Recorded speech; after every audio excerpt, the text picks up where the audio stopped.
Welcome my dear students, AB school નવસારીની online lecture સિરીઝની અંદર હું કેજે ગોસ્વામી તમારું સ્વાગત કરું છું.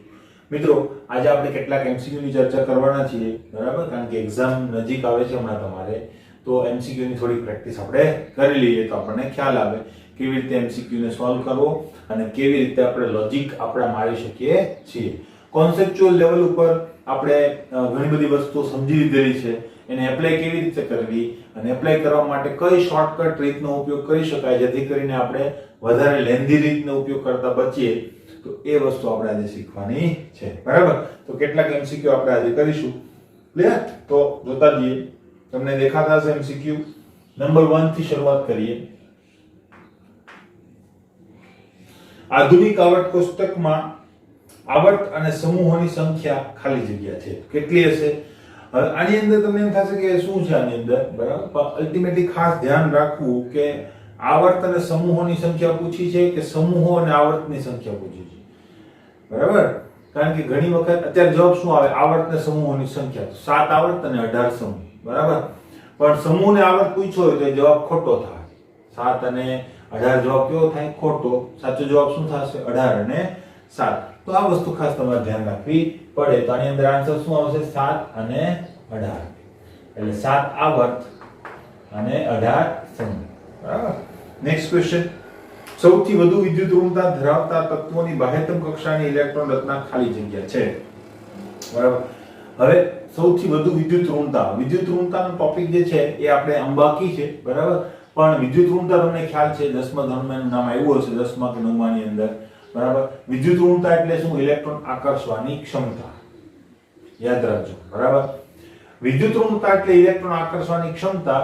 તો ઇલેક્ટ્રોન આકર્ષવાની જે વૃત્તિ છે સૌથી વધારે હોય તો એમ કહી શકાય કે વિદ્યુત ઋણતા કેવી હશે? સૌથી વધારે, બરાબર?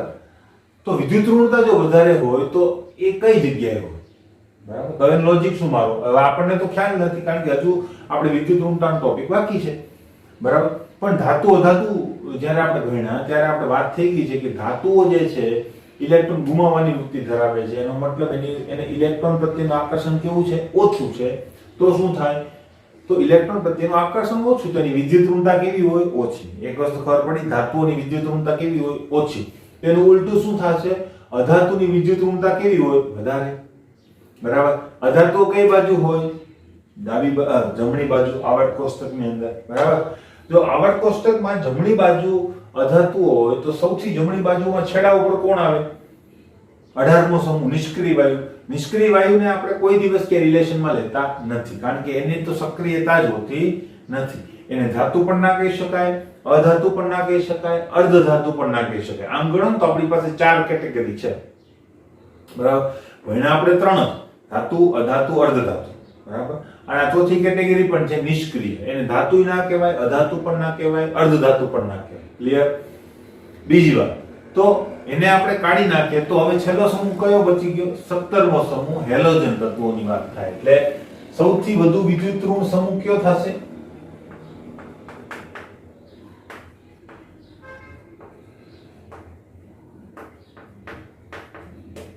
કોણ થશે?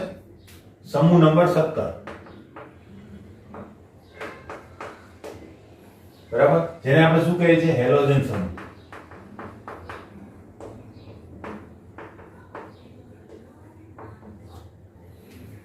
ક્લિયર?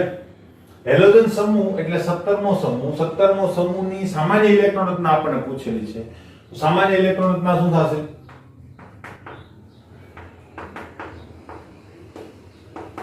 પહેલા હું સમૂહ સુધી પહોંચી ગયો. હવે સામાન્ય ઇલેક્ટ્રોન રચના મેં તમને લાસ્ટ વિડિયોની અંદર લખાવી હતી કેવી રીતે આપણે લખી શકીએ, બરાબર? તો હવે આખી સિરીઝ 18 સમૂહની ઇલેક્ટ્રોન રચના લખતા ત્યાં નથી પહોંચવાનું, બરાબર? હવે આપણો કયો સમૂહ છે? 17, બરાબર? લોજિક કેવી રીતે મારવાનું એ કહું છું, બરાબર? હવે સમૂહ 17 કયા વિભાગની અંદર આવે? તો કે પી વિભાગમાં, બરાબર? કારણ કે એમાં 13 થી લઈને 18 સુધીના સમૂહ આવે તો 17 આમાં જ આવી જાય, બરાબર? તો 13 થી લઈને 18 સુધીમાં શું થશે? તો કે P1, P2, P3, P4, P5 અને P6 આવી રીતે સમૂહો હશે, બરાબર? તો આ શું હશે? 13, પછી આ 14, 15, 16, 17 ને 18 આવી રીતે આખા સમૂહો હશે.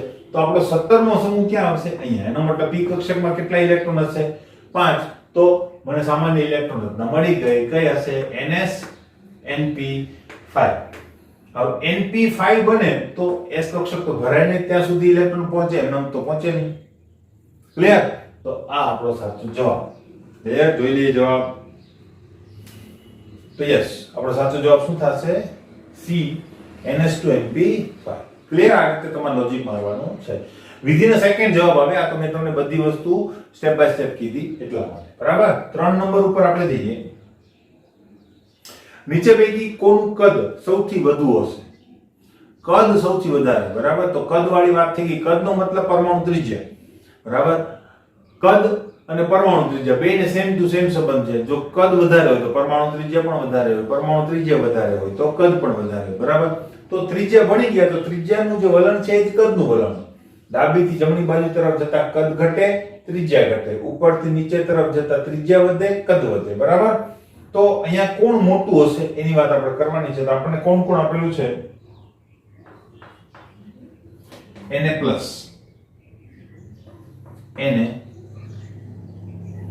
Na માઈનસ અને બધા. બરાબર? તો આની વાત મેં તમને લાસ્ટ ટાઈમ કરેલી હતી. એક જ તત્વ છે. બરાબર? તો મેં શું કીધેલું હતું લાસ્ટ ટાઈમ? કે હંમેશા ધન આયનોના કદ કેવા હોય છે? ઓછા. બરાબર? જો એ વિડિયો જોયો હશે ને તો આની અંદર તમે વિધિન અ સેકન્ડ આન્સર આપી શકો. ધન આયનોના કદ કેવા હશે? એકદમ ઓછા. ઋણ આયનોના કદ કેવા હશે? એકદમ વધારે. તટસ્થના કદ કેવા હશે? મધ્યમ અથવા તો વચગાળાના. બરાબર? તો અહીંયા ક્રમ શું થશે? આ રીતે થશે. તો સૌથી મોટો આ થશે, સૌથી નાનો આ થશે. ક્લિયર? તો એને માઈનસ આપણો જવાબ થશે. તો અહીંયા જવાબ આપેલો છે એને માઈનસ. ક્લિયર? આ આપણો સાચો જવાબ. નેક્સ્ટ 4 નંબર ઉપર આપણે જો આવીએ. એક તત્વનો પરમાણુ ક્રમાંક 55 છે તો તે આવર્ત કોષ્ટકમાં કયા વિભાગમાં આવેલો હશે? બરાબર? તો પરમાણુ ક્રમાંક તમને આપેલો છે 55 અને તમને પૂછેલું છે કે કયા વિભાગમાં આવેલો હશે? વિભાગ. બહુ બધી રીતે તમે આન્સર આપી શકો. કાં તો આની ઇલેક્ટ્રોન રચના દોરો. બરાબર? ઇલેક્ટ્રોન રચના તમને દોરતા હવે તો આવડે છે, કોઈ ઇશ્યુ હશે નહીં. બરાબર? Kr આવશે, Kr પછી શું કરવાનું તમને ખ્યાલ છે. તો ઇલેક્ટ્રોન રચના દોરો. છેલ્લો ઇલેક્ટ્રોન જે કક્ષકમાં જાય એ વિભાગનું એ તત્વ. મને તો ખબર છે કે આ વિભાગનું તત્વ છે. ક્લિયર? બીજું હવે એવું નથી કરવું આપણે. બરાબર? એવું નથી કરવું. તો શું કરીશું? તો આપણે શું કરીશું ખબર? સિમ્પલ આનો જે નિષ્ક્રિય વાયુ છે એ શોધો. કોણ છે? આની નજીકનો નિષ્ક્રિય વાયુ. હવે આપણે ઇલેક્ટ્રોન રચના નથી લખતા એટલે વધારે કે ઓછું એવું કઈ નહીં. બરાબર? ઓછા પરમાણુ ક્રમાંક વાળો જોવો જોઈએ એવું કઈ નહીં. નજીકનો કોણ થશે? તો કે 54 થશે કે નહીં? આની નજીકનો નિષ્ક્રિય વાયુ કોણ થશે? 54 વાળો. અને 54 વાળું કોણ છે? Xe. યાદ છે ને? HNER બરાબર? તો 36 પછી શું આવે છે? 54. તો નજીકનું કોણ થશે? Xe. હવે આના કરતા શું છે? એક ડિજિટ વધારે. એનો મતલબ કે હવે તમારા મગજમાં આ વસ્તુ થઈ જવી જોઈએ. બરાબર? જો હું તમને કહી દઉં. જો અહીંયા Xe હોય, બરાબર, તો આના કરતા એક પરમાણુ ક્રમાંક વધે તો એ ક્યાં છે? અહીંયા છે. આવર્ત કોષ્ટક તો પૂરું થઈ ગયું. હવે નવો આવર્ત શરૂ થશે. હવે એનું જે તત્વ તમે 55 વાળું કહો છો ને ક્યાં હશે? આ જગ્યા હશે. બરાબર? તો આ જગ્યાએ જો તત્વ હોય તો એ તત્વ જે છે એ ક્યાં હશે? સમૂહ નંબર 1 માં હશે કે નહીં? બરાબર? તો અહીંયા તમે સમૂહ પૂછો હોય તો પણ કહી શકો. બધું કહી દઉં તમને. જો સમૂહ 1, વિભાગ S, આવર્ત બોલો. આવર્ત એ પણ આના ઉપરથી જ મળી જાય. કેવી રીતે? તો જોજો. જોજો. He, Ne, Ar, Kr, Xe. બરાબર? તો આ 5મા નંબરનું નિષ્ક્રિય વાયુ તો 5મા આવર્તમાં હશે કે નહીં?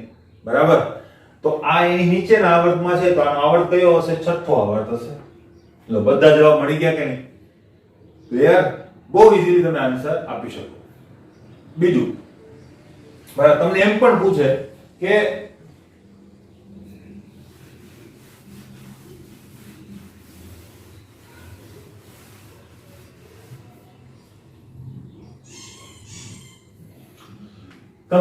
પૂછે કે ભાઈ પરમાણુ ક્રમાંક 55 ધરાવતા તત્વની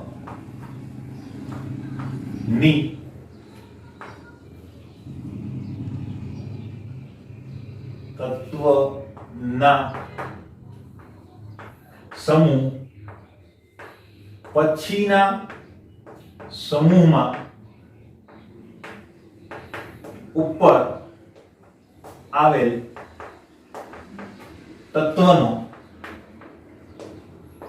પરમાણુ ક્રમાંક.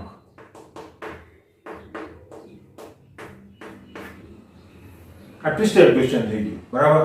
તો તમે તો મૂંઝાઈ જાવ કે ઓહો આટલું બધું ડેન્જરસ પૂછેલું છે, કાકાના મામાના દીકરાના છોકરો એવી રીતે થઈ કે નહીં, બરાબર? તો શું કરવું, બરાબર? તો શું પૂછેલું છે પેલા જો તમને શું કીધું છે કે 55 નંબરનું તત્વ છે, બરાબર? 55 પરમાણુ ક્રમાંક વાળું.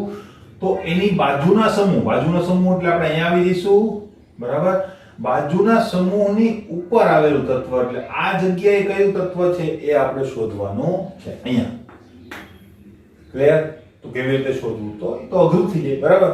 કે ભાઈ અહીંયાથી અહીંયા આવો, અહીંથી પછી ઉપર 18 માઈનસ કરવા કે 8 માઈનસ કરવા એ શોધો. તો એવું કંઈ કરવાની જરૂર નથી, બરાબર? બહુ સિમ્પલી રીતે તમે એ વસ્તુ કરી શકો. કેવી રીતે, તો જોજો કેવી રીતે કરું, બરાબર? અહીંયા 55 હોય તો એની બાજુમાં કોણ હોય? 56. ક્લિયર? હવે બાજુમાં જો 56 હોય તેની ઉપર શું હશે નથી ખબર, મને નથી ખબર કે 18 માઈનસ કરવાના છે કે 8 માઈનસ કરવાના છે. તો શું કરું, બરાબર? મેં તમને હમણાં કીધું એ જ લોજિક. અહીંયા કોણ છે? xe, બરાબર? તો 54 માં કેટલા ઉમેરું? 2 ઉમેરું તો 56 આવે. તેની ઉપર કોણ હશે? kr હશે કે નહીં? કેટલા હશે? 36, બરાબર? તો 36 માં 2 ઉમેરું તો અહીંયા કોણ હશે? 38.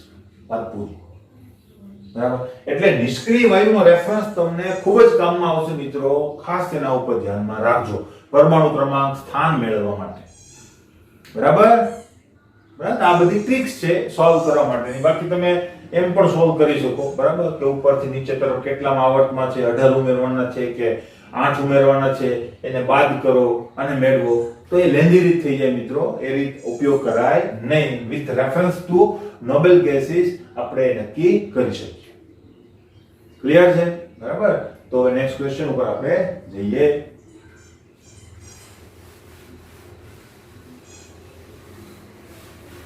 આ એક્સ્ટ્રા ક્વેશ્ચન હતો મિત્રો, કોઈને લખવો હોય તો લખી શકે છે, બરાબર? 5 નંબર ઉપર આવીએ.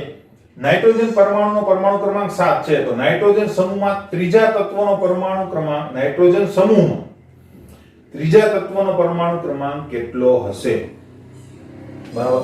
તો નાઇટ્રોજનનો પરમાણુ ક્રમાંક એમ મસ્ત યાદ હોવો જોઈએ તમને, બરાબર? તમને એમ પણ કહી શકે ડાયરેક્ટ કે નાઇટ્રોજન સમૂહની અંદર ત્રીજા તત્વનો પરમાણુ ક્રમાંક કેટલો હશે?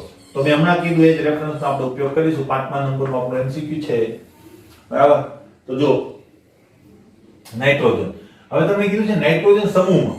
મેં તમને જ્યારે P વિભાગ ભણાવેલું હતું ત્યારે જ વાત કરેલી કે P વિભાગના તત્વોના જે સમૂહના નામ છે ને એના પહેલા તત્વના નામ ઉપર આપવામાં આવે. બોરોન સમૂહ, કાર્બન સમૂહ, નાઇટ્રોજન સમૂહ, ઓક્સિજન સમૂહ, ફ્લોરિન સમૂહ, બરાબર?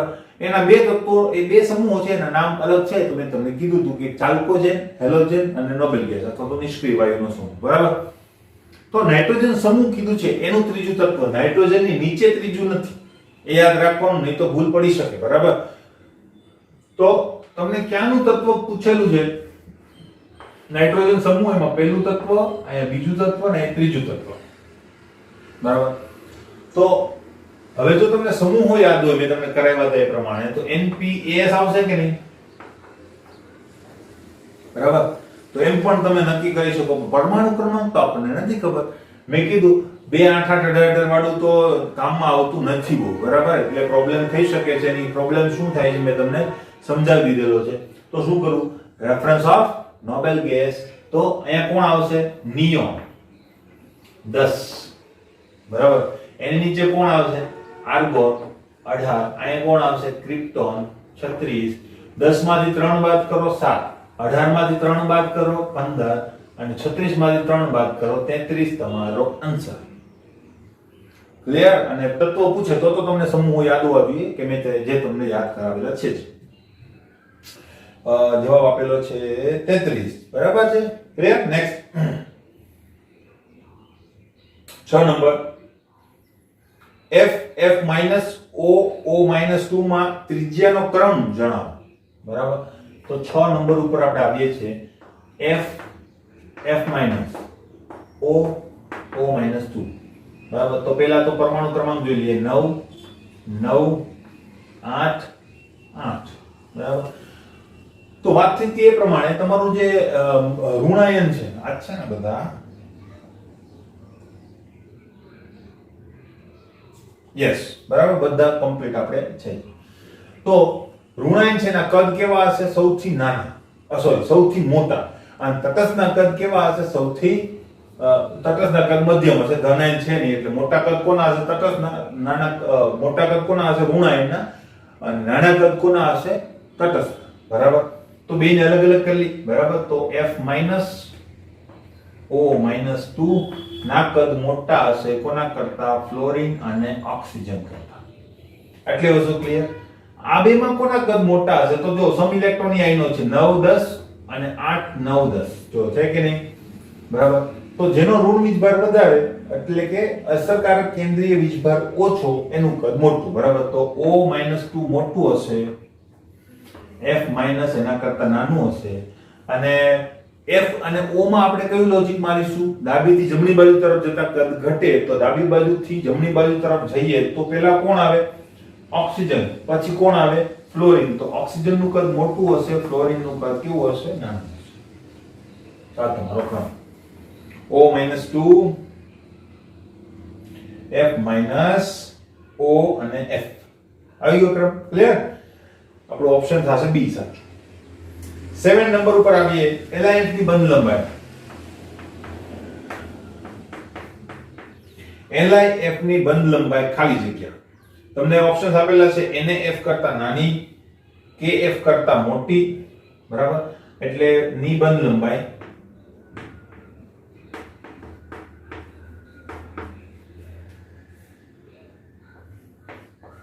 NAF કરતા નાની, KF કરતા મોટી, KF ને સમાન અને NF ને સમાન. બરાબર? પહેલી વાત સમાન વાળા તો કાઢી નાખો કારણ કે એ તો કોઈ દિવસ હોય જ નહીં. બરાબર? હવે LI અને NA હવે એની અંદર શું થશે? બરાબર? તો કોના કરતા નાની હશે અને કોના કરતા મોટી હશે? પહેલી વાત કે F તો સેમ છે. બરાબર? એનો મતલબ બંધ લંબાઈ કોને કહેવાય? પહેલા હું તમને કહી દઉં. બરાબર? બે પરમાણુ જ્યારે જોડાયેલા હોય ત્યારે કેન્દ્રો વચ્ચેનું જે અંતર છે ને એને કહેવાય બંધ લંબાઈ. આને બંધ લંબાઈ કહેવાય. જેને આપણે કેન્દ્રો વચ્ચેનું અંતર કહેતા હતા એ જ અલ્ટિમેટલી શું હતું? બંધ લંબાઈ, કે જે મેં તમને નોંધમાં કીધેલું હતું. બરાબર? હવે ફ્લોરિન તો સેમ છે. એનું કદ કેવું છે? ફિક્સ. ઓલમોસ્ટ મેં ફિક્સ દોરેલું છે એવું દેખાતું છે. બરાબર? પણ એની સાથે જોડાયેલું જે બીજું પરમાણુ છે એનું કદ બદલાય છે. જો Li, Na અને K. તો આપણને પ્રથમ સમૂહ ખબર છે એમાં પહેલું કોણ આવે? Li, પછી કોણ આવે? Na, પછી કોણ આવે? K. તો પરમાણુ ત્રિજ્યાના સંદર્ભમાં આ નાનું હશે, આ એનથી મોટું હશે અને આ એનથી મોટું હશે. બરાબર? તો અલ્ટિમેટલી શું થશે જો આપણે અહીંયા સિનેરિયો લઈએ તો? બરાબર? લિથિયમ જે છે એ નાનું હશે, સોડિયમ જે છે એ થોડુંક મોટું હશે અને પોટેશિયમ જે છે એ ઘણું મોટું હશે. બરાબર? તો હવે તમે એમ જ જોઈ શકો છો કે બંધ લંબાઈ ક્યાં વધારે છે? કારણ કે એક તત્વ આ F તો સેમ જ છે. અહીંયા Li છે, અહીંયા Na છે અને K છે. ઉપરથી નીચે તરફ જતા પરમાણુ ત્રિજ્યા વધે. તો બંધ લંબાઈ ક્યાં વધારે છે? KF સૌથી વધારે. એટલે KF ની લંબાઈ આના કરતા નાની છે એ તો કેવું થશે? ખોટું. સમાન છે એ તો ખોટું થઈ જશે. તો સાચું શું થશે? NAF આના કરતા આની બંધ લંબાઈ નાની છે. તો વાત કેવી છે? સાચી છે. બરાબર? તો આ રીતે તમે અનુમાન કરી શકો. વિધિન અ સેકન્ડ જવાબ આવે. પરમાણુ ત્રિજ્યા જે છે એ નાની હોય તો બંધ લંબાઈ નાની, પરમાણુ ત્રિજ્યા મોટી હોય તો બંધ લંબાઈ મોટી. ક્લિયર છે? નેક્સ્ટ પોઈન્ટ ઉપર આવીએ આપણે. નંબર 8. પરમાણુ ત્રિજ્યાનો સાચો ક્રમ જણાવો. બરાબર? તો પરમાણુ ત્રિજ્યાનો આપણે સાચો ક્રમ પાછો જણાવી દઈએ.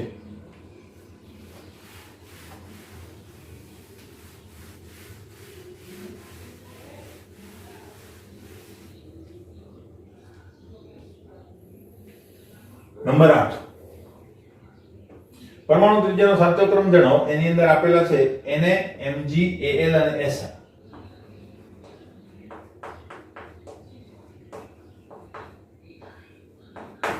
બધામાં સેમ છે એ સેટ જોઈ લેવાનું, બરાબર? બધામાં સેમ જ છે એટલે અલ્ટિમેટલી આપણે વધારે નહીં તો શું થાય ખબર, ચારે ચાર ઓપ્શન જુદા જુદા આપેલા હોય, બધા તત્વો જુદા જુદા, તો તમારે ચારે ચાર ઓપ્શનને ચેક કરવા પડે.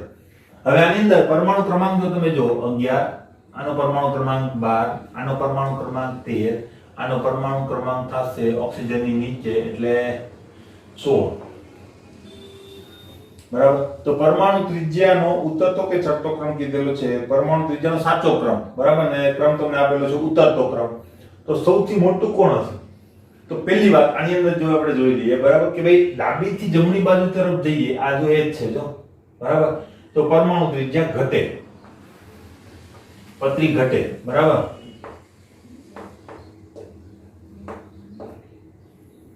પરમાણુ ત્રિજ્યા જો ઘટે તો શું થાય? આ સૌથી વધારે છે, પછી નાનું, અને આ જે છે એ ક્યાં હશે? આની બાજુમાં નીચે. પણ અલ્ટિમેટલી અધાતુ તત્વોની સાથે છે એટલે એનું કદ પણ કેવું હશે? નાનું જ હશે.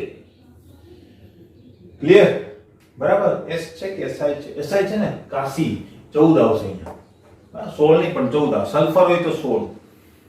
ક્લિયર? તો બસ મળી ગયો ક્રમ. આ જ સાચો ક્રમ છે, તો કઈ ચિંતા નથી. પહેલો જ ઓપ્શન તમારો સાચો થઈ જશે. ઓપ્શન એ જ આપણું કેવું છે? સાચું. બરાબર? આડું હોત તો કંઈક આપણે લોજિક લગાવત, પણ બરાબર જ છે. અને શું લોજિક છે? ડાબીથી જમણી બાજુ તરફ જતા પરમાણુ ત્રિજ્યા ઘટે. બરાબર? નેક્સ્ટ પોઈન્ટ ઉપર આવીએ જો આપણે. પરમાણુ ત્રિજ્યાનો સાચો ક્રમ જોઈ લીધો આપણે. ત્રિજ્યાનો સાચો ક્રમ કયો હશે? નવી ત્રિજ્યાનો ક્રમ આપેલો જો આ જો ઓપ્શન, એમાં ચારે ચાર ઓપ્શન જે છે એ જુદા જુદા આપેલા છે, બરાબર? તો મોસ્ટલી મેં વેરાયટી લીધેલી છે. ત્રિજ્યાનો સાચો ક્રમ, એક ક્રમ તમને આપેલો છે N, B અને B. બીજો ક્રમ તમને આપેલો છે F O 2 અને N 3, બરાબર? ત્રીજો ક્રમ તમને આપેલો છે Na, Li, K. ત્રીજો ક્રમ તમને આપેલો છે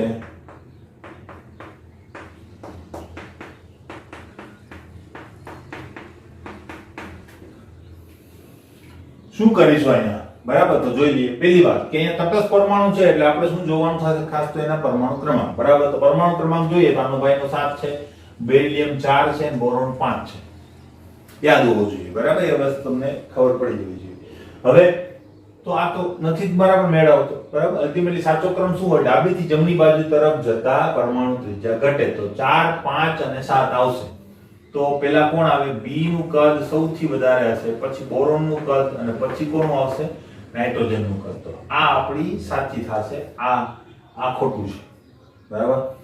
અહીંયા જોઈ લઈએ આપણે F -2 અને અહીંયા છે 9, 8 અને 7. તો સમ ઇલેક્ટ્રોન આયનો જ છે, બરાબર? 10 અને 10 જ ઇલેક્ટ્રોન છે. તો જેનો ઋણ વીજભાર વધારે એનો અસરકારક કેન્દ્રીય વીજભાર કેવો હશે? ઓછો. તો આ જે ક્રમ છે એ કેવો છે? એકદમ ટ્રુ છે, બરાબર? તો આપણો આન્સર કયો થશે? આ બી આન્સર જ આપણો સાચો જવાબ હશે. છે જ. ક્લિયર? અહીંયા શું થશે? 11, બરાબર? આનું 3 અને પોટેશિયમનો 19, બરાબર? હવે એ તો જ્યાં હોય ત્યાં તો અલ્ટિમેટલી આપણને ખબર છે કે એક સમૂહના તત્વો છે Li અને K. તો ઉપરથી નીચે તરફ જતા શું થાય? પરમાણુ ત્રિજ્યા વધે. તો સૌથી નાનું કોણ હશે?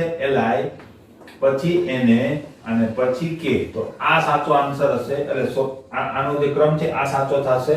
અત્યારે જે આપેલો છે એ સાચો ક્રમ નથી. આના માટે શું થશે? મેં કાલે કીધું હતું કે ધન આયનની ત્રિજ્યા નાની હોય છે, જેમ જેમ ધન વીજભાર વધે એમ એની ત્રિજ્યા ઘટતી જાય, બરાબર? તો એ સૌથી નાનું કોણ હશે? Fe+4, પછી Fe+3 અને પછી Fe+3.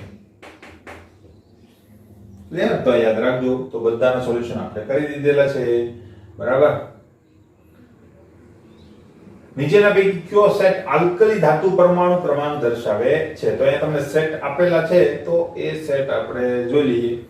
1, 12, બરાબર. હવે જો તમને યાદ હોય તો બેસ્ટ, બરાબર. આલ્કલીનો મતલબ પહેલા સમૂહની વાત થાય છે કે જે મેં તમને લખાવેલું છે વિભાગોની અંદર, બરાબર. આલ્કલી સમૂહ કોને કહેવાય, તો એની એક માહિતી લઈ અને પછી આપણે જોઈ લઈએ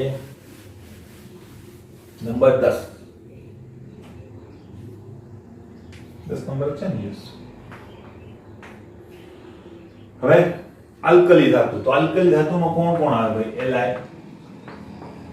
Na, K, Rb, Cs, F. બરાબર.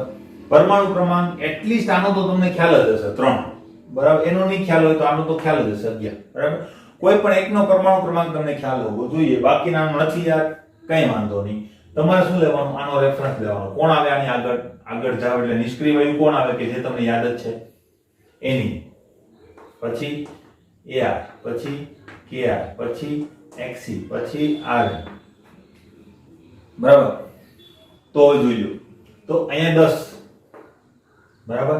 તો અહીંયા 11, એક વધારે છે કે નહીં? HE થી શરૂ કરીએ આપણે. બે રીતે કરી શકો તમે, ઘટાડીને. ઘટાડવામાં આપણે 7 ઘટાડવા પડે છે, વધારે ઈઝી પડે. તો 2 ને 1 3, 10 ને 1 11. તો અહીંયા 18 હોય તો આ કેવું હશે? 19. અહીંયા 36 હોય તો આ કેવું હશે? 37. અહીંયા 54 હોય તો આ કેવું હશે? 55. અહીંયા 86 હોય તો આ કેવું હશે? 87. લો કામ પૂરું. કયો મેચ થાય છે? આડાવડા આપેલા છે. પહેલા જો 12 નંબરનું કોઈ છે નહીં, બરાબર. 37 19 સોરી 19 37 19 3 and 55 છે કે નહીં? તો આપણું બી ઓપ્શન કેવું થશે? સાચું. બાકીના ઓપ્શન ખોટા હશે, જોઈ લેજો. ક્લિયર છે મિત્રો? તો 10 MCQ આપણે કર્યા, પછી નેક્સ્ટ આપણે જોઈશું બીજા કેટલાક MCQ. જો આપણે જોઈએ મિત્રો તો 11 નંબરથી શરૂઆત પાછી કરીએ, ફટાફટ જઈશું. હવે સેમ ને આપણે નહીં કરીએ. હવે નીચેના પૈકી કઈ જોડ એક જ સમૂહના તત્વોનો પરમાણુ ક્રમાંક દર્શાવે છે? તો એ તમે આસાનીથી શોધી શકો, બરાબર. તો મેં કીધું એ રીતે એક રેફરન્સ થ્રુ તમારે જોવાનું થાય. માનો કે અહીંયા જવાબ તમારો આપેલો છે C, બરાબર, 13 અને 31. તો એને કેવી રીતે તમે ઇવેલ્યુએટ કરી શકો, બરાબર. તો જો 13 અને 31, બરાબર. તો તમે 18 જે છે, બરાબર. 13 ની આગળ કોણ આવે? 18. તો 18 માંથી કેટલા ઓછા કર્યા ભાઈ? 5, બરાબર. તો બીજું છે 31. તો 36 માંથી તમે કેટલા ઓછા કરો? 5. તો આવી ગયા કે નહીં? 31. એનો મતલબ બે એક સમૂહની અંદર હશે. ક્લિયર? રેફરન્સ તમારો જો નિષ્ક્રિય વાયુ લ્યો તો તમે ઘણા બધા ક્વેશ્ચન ને ઘણા બધા ક્વેશ્ચનની પેટર્ન સોલ્વ કરી શકો, બરાબર. નેક્સ્ટ પોઈન્ટ ઉપર આવીએ આપણે. પરમાણુ ક્રમાંક 56 ધરાવતું તત્વ કયા વિભાગમાં હશે? મેં તમને કીધું એ રીતે તમે ડાયરેક્ટલી પણ આપી શકો. 56 પરમાણુ ક્રમાંક, બરાબર. તો એની નજીક કોણ આવે? નજીક, બરાબર. નજીક આવે XC. 54 કરતા 2 વધારે, એનો મતલબ આ ક્યાં હશે? સમૂહ નંબર 2 માં. અને આવર્ત નંબર કયો હશે? HE, Ne, Ar, Kr, XC. છઠ્ઠા આવર્તમાં હશે, બરાબર. અને એ આવર્ત ને આ સમૂહ ક્યાં છે? તો કે S વિભાગ. બહુ ઈઝીલી તમે આન્સર આપી શકો, બરાબર. તો 12 નંબર પણ કમ્પ્લીટ થઈ ગયો આપણે. હવે 13 નંબર ઉપર આપણે જઈએ. નીચેના પૈકી કઈ જોડ આઇસો ઇલેક્ટ્રોનીય છે? હવે મિત્રો આઇસો ઇલેક્ટ્રોનીય માટે પણ પરમાણુ ક્રમાંક તમને ખબર હોવો જોઈએ.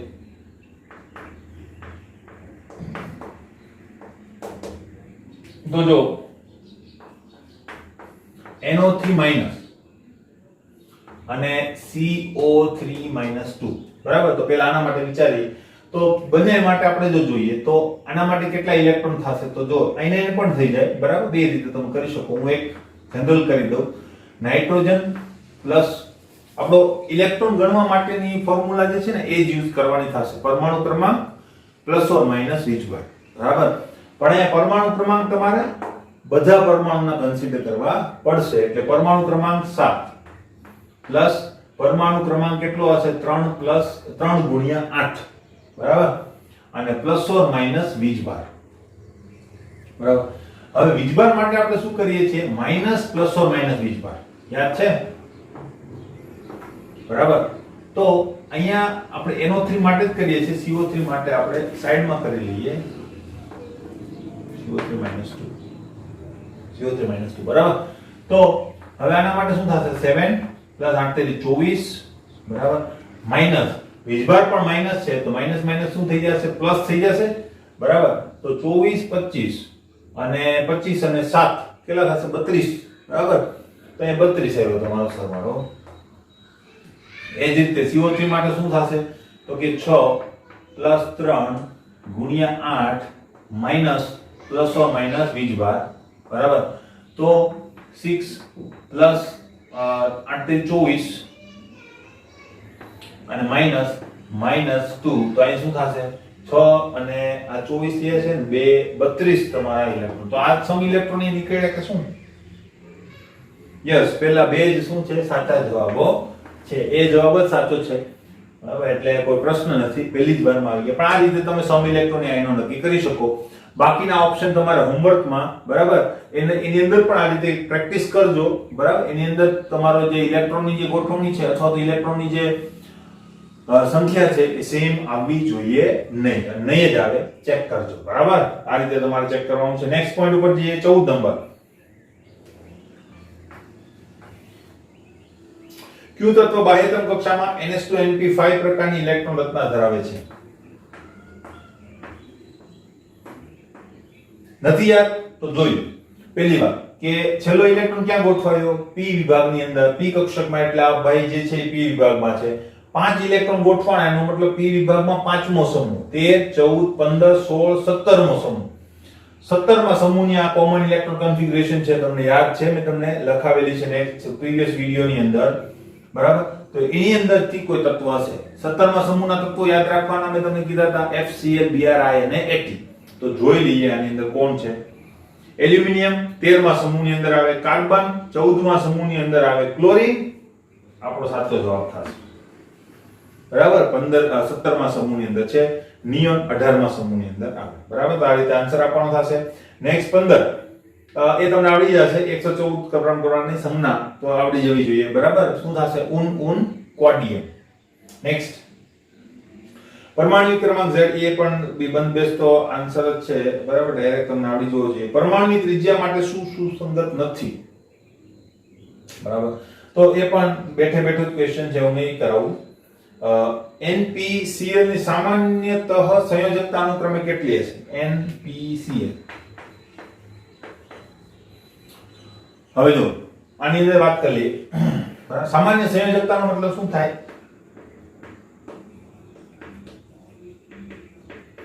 સંયોજકતાનો મતલબ એ કેટલા બંધ બનાવવાની ક્ષમતા ધરાવે છે. તો એ બંધ શું કામ બનાવતો હોય? અષ્ટક પૂર્ણ કરવા માટે બરાબર. તો એનું સાદામાં સાદું એક તમારે સંયોજન જોઈ લેવાનું. સાદામાં સાદું સંયોજન કયું થશે ભાઈ? નાઇટ્રોજનનું. કયું યાદ છે તમને? ગમે તે યાદ કરી શકો. NH3 કેટલા હાઇડ્રોજન સાથે બંધ બનાવ્યો? 3 હાઇડ્રોજન સાથે. તો બસ એની સંયોજકતા કેટલી થશે? 3 બરાબર. હવે અહીંયા હાઇડ્રોજન સાથે છે તો -3. અહીંયા જો ફ્લોરીન હોત NF3 તો એ +3 હોત બરાબર. ઓક્સિડેશન આંક તો સામેવાળાના વિદ્યુત ઋણતા ઉપર આધાર રાખે. ક્લિયર? તો -3 મોટા ભાગે હોય છે કારણ કે અધાતુ છે, અને +3 પણ ક્યારેક ક્યારેક તમને જોવા મળે બરાબર. હવે P, તો P નું સંયોજન પણ pH3 છે. હવે માનો કે P ના સંયોજન તમને નથી ખબર તો શું કરવું? તો તમે જોઈ શકો કારણ કે એક સમૂહના તત્વો હોય તેની સંયોજકતા ઓલમોસ્ટ કેવી હોય છે? સેમ બરાબર. તો NP ASSBB આપણે લખ્યું તો આપણે બરાબર. તો N અને P બે એક સમૂહના તત્વો છે તો સંયોજકતા પણ કેવી હશે? સરખી હશે. Cl હેલોજન તત્વ છે તો હેલોજન તત્વ Cl નું એક સંયોજન તમને યાદ હશે HCl અથવા NaCl. તેની સંયોજકતા કેટલી છે? 1. અથવા તો અધાતુ છે એટલે -1. મોટા ભાગે -1 હોય છે, ક્યારેક ક્યારેક +1 પણ હોય બરાબર. ઓક્સિજન સાથેના સંયોજનોની અંદર પણ સંયોજકતા 1 છે, મોટા ભાગે -1 તમને જોવા મળે. તો અહીંયા ઘણીવાર ચિહ્ન આપેલું હોય સંયોજકતામાં, ઘણીવાર ના આપેલું હોય તો એ આપણી બુદ્ધિ પ્રમાણે આન્સર આપવાનો રહેશે બરાબર. તો અહીંયા તમને નથી ચિહ્ન આપેલું તો તમારો જવાબ થશે 3 3 1. Option number C. 19 નંબર. એક ઇલેક્ટ્રોન રચના તમને આપેલી છે. યસ, હવે તો ખબર પડી જવી જોઈએ. તમને ઇલેક્ટ્રોન રચના આપેલી છે A8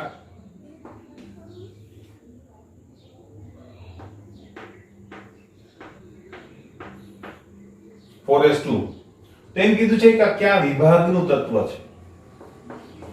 હવે તમને એમ થશે કે આ તો સહેલો ક્વેશ્ચન પૂછી લીધો, બરાબર, તો તરત જ તમને ખબર પડી જાય કે આ કયું છે, એસ વિભાગનું તત્વ છે, ખબર પડી જાય. યસ, પણ ખોટું. ક્લિયર? આ ખાસ ધ્યાન રાખજો, એટલે મેં આ લીધેલું છે, કારણ કે તમારી નજર તરત છેલ્લી કક્ષક ઉપર જાય. એસ કક્ષક છે લખી નાખો, બરાબર, પણ યાદ રાખો મિત્રો, આ લખવાની રીત છે ક્વોન્ટમ આંકના ચડતા ક્રમમાં. તમને એટલું મગજમાં હોવું જોઈએ કે ડી કક્ષક કોઈ દિવસ પહેલા ભરાતી નથી. એસએફડીપી નો ક્રમ હોય છે, તો એસ પછી ડી આવે, ડી કક્ષક આવી, એનો મતલબ તમારી છેલ્લી કક્ષક કઈ છે? ડી છે. તો આ જે છે તત્વ ડી વિભાગનું છે, બરાબર. અથવા પહેલા તમે એ વસ્તુ નોટિફાઈ કરવાની કોશિશ કરો કે અધૂરી કક્ષક કઈ છે, બરાબર. હોય છે કે પૂર્ણ પણ હોઈ શકે, બરાબર. દાખલા તરીકે હું તમને બે પૂર્ણ આપી શકું, 3d10 અને 4s2. તો તમારે પેલું લોજિક લગાવવું પડે, પહેલા s કક્ષક ને પછી d કક્ષક, બરાબર. તો અધૂરી કક્ષક તમને, હવે જો બાકીનાની અંદર તમને અહીંયા 9 સુધી અધૂરી કક્ષક તમને d કક્ષક જ જોવા મળશે, બરાબર. એટલે તમે ડાયરેક્ટ અનુમાન કરી શકો અધૂરી કક્ષક શોધો, અને અધૂરી કક્ષક જે હોય એ જ વિભાગનું એ તત્વ મોટા ભાગે તમને જોવા મળશે, અપવાદરૂપ કિસ્સાઓને બાદ કરતા, બરાબર. તો આ ડી વિભાગનું તત્વ છે, ઓપ્શન બી થશે. 20મો અને છેલ્લો ક્વેશ્ચન આપણે જોઈ લઈએ. નીચેનામાંથી કયા પરમાણુ ક્રમાંક ધરાવતા તત્વોની જોડ સમાન રાસાયણિક ગુણધર્મો ધરાવે છે? હવે સર એ કેમ ખબર પડે, બરાબર. તો સિમ્પલ, એક સમૂહના તત્વોના રાસાયણિક ગુણધર્મો કેવા હોય છે? સમાન.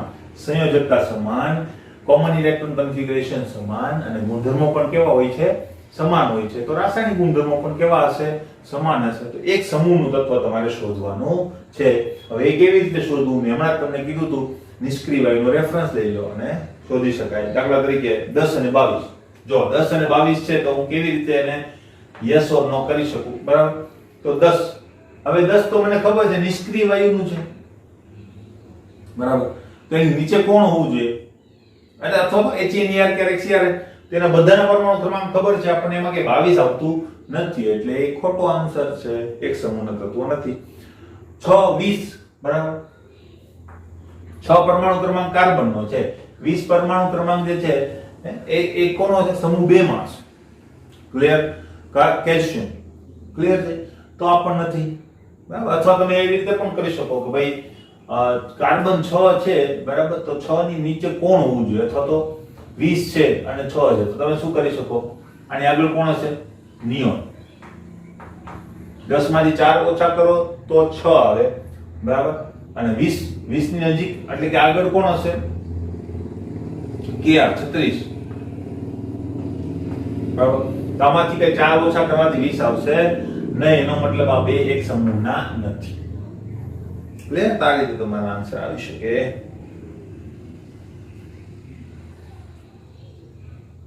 ત્રણ અને 11. તો 10 માંથી 7, અથવા તો તમે હિલિયમ લઈ શકો. હિલિયમ +1 એટલે, બરાબર. તો નિયોન +1 એટલે આ થઈ જવું જોઈએ કે નહીં? તો 3 ને 11 આ સાચો જવાબ છે. તો 2 અને 1 3, 10 અને 1 11. તો આ આપણો સાચો આન્સર થશે. એક સમૂહના તત્વો રાસાયણિક ગુણધર્મો કેવા હશે? સમાન. હંમેશા આ વસ્તુ કરતી વખતે નજીકનો લેવાનું નિષ્ક્રિય વાયુ, કારણ કે વચ્ચે જે ગેપ છે ને, ગેપમાં પ્રોબ્લેમ થઈ શકે, બરાબર. નજીકનો લેવાનો, એકદમ નજીક જે હોય તે જ, બરાબર. તો અહીં આન્સર 3 ને 11 આપેલું છે. ક્લિયર છે મિત્રો? એમસીક્યુ હવે તમને ખ્યાલ આવી ગયા છે કે કેવા પ્રકારના પૂછાઈ શકે અને એના આન્સર કેવી રીતે આપી શકાય, બરાબર. તો બરાબર પ્રેક્ટિસ કરી અને પછી એક્ઝામ આપજો, જેથી કરીને માર્ક્સમાં પ્રોબ્લેમ થાય નહીં. ક્લિયર?